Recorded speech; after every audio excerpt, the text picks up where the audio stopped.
大家好，今天我们来聊一个让人细思极恐的话题，就是当金钱和权力高度集中在一方手中，那另一方会落入什么样的境地呢？从中国的铁链女到李听与王志安的婚姻纠纷，再到全球首富马斯克和他前女友的这个抚养费大战，这些案例虽然是天差地别，但都揭示了同一个残酷事实。刚刚王志安的前妻李听发布了一段新视频，那她不仅自称是新铁链女，还对中国拐卖妇女的现象做了深入的分析。你得说缺一是很有水平的。那李听在她视频里直言呢，有的铁链锁住的是脖子，有的铁链锁住的是精神。这句话让人听着就心里一紧那李听就从徐州的铁链女事件切入，揭露了拐卖妇女在某些地区如此猖獗的三大原因。一是根深蒂固的重男轻女观念导致性别比例失衡，第二呢是地方政府的这种隐性纵容甚至参与，第三呢就是司法体系的这个失灵。那他列举的数据可以说触目惊心，感兴趣的朋友可以看一下，甚至都有引用近3年期间就有超过 4.8 万名女性被拐卖到徐州。那在某些村中被拐卖来的女性竟然占了已婚妇女的2/3。那这些女性呢，被囚禁、被虐待、被强迫生育，却无处可逃。因为从村民到政府已经形成了一个无形的这种共犯网络。而在大洋彼岸呢，这个全球首富马斯克也陷入了一场引人注目的这个抚养费的风波。那这个消息是我从我一个朋友的频道叫吴健，他的学习英文频道里边看到的，就这个他是一个码农在澳洲我们都是老范的这个 Discord 群里边的。那他做了一个呢学习英文的应用叫 ENLearn我看到这个消息呢就从他这儿。他说今年2月14号保守派的网红，就是属于极右的叫阿什利·圣克莱尔呢，突然在社交平台 X 公开宣称马斯克就是他5个月前生下的孩子的生父。他表示呢，此前一直保持沉默呢，是为了保护孩子的隐私和安全。但是现在媒体即将曝光这件事儿，他不得不先发制人。圣克莱尔发布的声明是言辞恳切埃隆·马斯克是我孩子的父亲我此前没有公开这个消息呢，是为了保护我们孩子的隐私和安全。但近日我得知某些小报媒体打算不顾可能造成的伤害而曝光此事。那很快这个事态就升级了，圣克莱尔就指控马斯克呢，不仅拒绝承认孩子的父亲身份，拒绝做 DNA 测试，还单方面的削减了60%的抚养费。更严重的是他指责马斯克呢，在他决定通过法律途径争取权益之后，用经济制裁作为报复。他撤回了大部分资金，就是为了保持控制，惩罚我的不服从，但他实际上惩罚是他自己的儿子。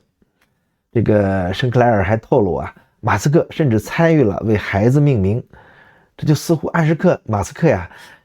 过去一度他是承认这一段 relationship 的，是吧？但他在随后的帖子里边就控诉马斯克在法庭上试图封他的口，同时呢，去利用自己拥有的这个社交媒体平台呢，散布对他不利的消息。说真讽刺，你在法庭上最后一次努力就是要封我的嘴，而你自己却用你亲手掌控的社交媒体向全世界散布关于我和我们孩子的诋毁信息，这一切都是为了控制，所有的人都看得清清楚楚。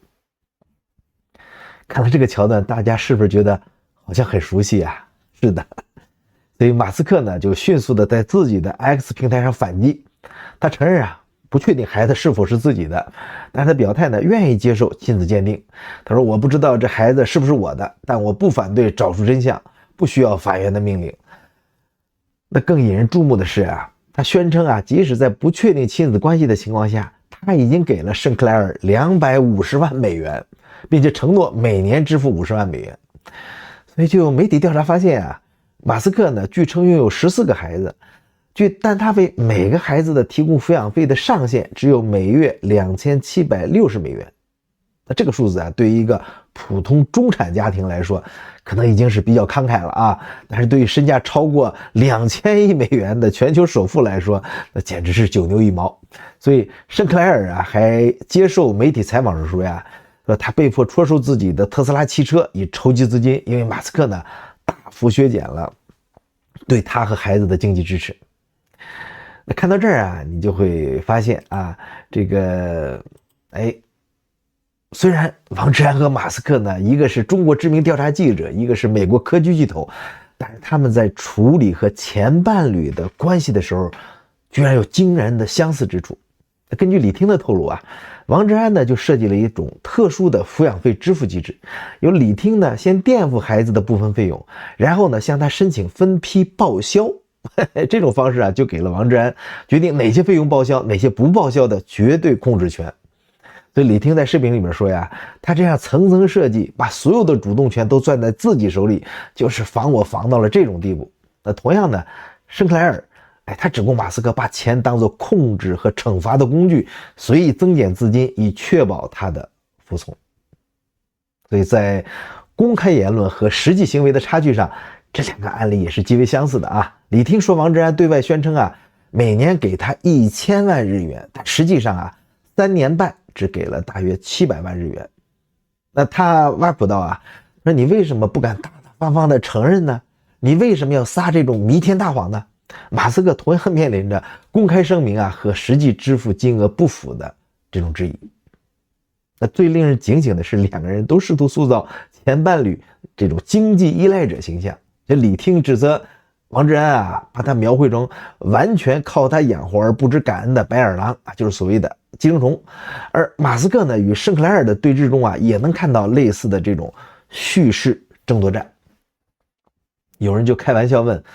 马斯克是不是可以称作美国的董志明啊，马志明？虽然这个比喻啊有点夸张啊，但确实引发了我们的思考。当然了，我们必须承认这两种情况还是有本质区别的啊。董志明涉嫌的是什么呢？是拐卖人口、非法监禁和虐待这些严重犯罪。铁链女啊，被实实在在的锁在了那么一个小屋里边，被拔掉牙齿防止反抗，被剥夺了一切的自由和尊严。实际上在这个过程中啊，整个村庄和地方政府都成了共犯。那相比之下呀，圣克莱尔呢，他是拥有完全的人身自由，能够公开发声、聘请律师、发起诉讼，是吧？美国的法律体系也给他提供了明确的这种权益保障的渠道。他面临的是一场复杂的诉讼这种抚养费纠纷，而不是生命安全的威胁。那更准确的说呀，马斯克和王志安在与前伴侣的关系中，都利用了自己的社会资源优势，试图维持某种控制。但是这种行为呢，无论多么令人反感，本质上和董志明的这个暴行还是有天壤之别。不过呀，美国和中国两个完全不同的社会体系下，相对弱势方权益的保障也有很大的差异。你就在美国吧，即使面对马斯克这样的超级富豪，圣克莱尔呢也有明确的法律渠道来维护自己和孩子的权益。他可以要求法院强制执行 DNA 测试，确认亲子关系。美国各州都有严格的这个子女抚养费的计算公式即使是亿万富翁也必须遵守。法院呢可以直接从工资或者资产中扣除抚养费，如果富豪呢拒不支付，甚至可能面临驾照吊销或者坐牢的这种处罚。而李听呢是在日本的处境以及铁链女在中国农村的遭遇，面临的制度障碍则要复杂得多，寻求公正的道路也更加艰难。那马斯克作为世界首富，是吧？他的个人行为呢，引发了一个更为广泛的问题：巨额财富呢，是否应当伴随着更高的道德标准和社会责任呢？一个净资产超过2000亿元的人，为子女提供每月近2760美元的抚养费，是否合理？所以当财富差距如此之大，法律是否能够真正的确保公平？当然，这个2760元抚养费并不是马斯克亲自说的，或者法院文件曝光出来的，也是别的媒体报道的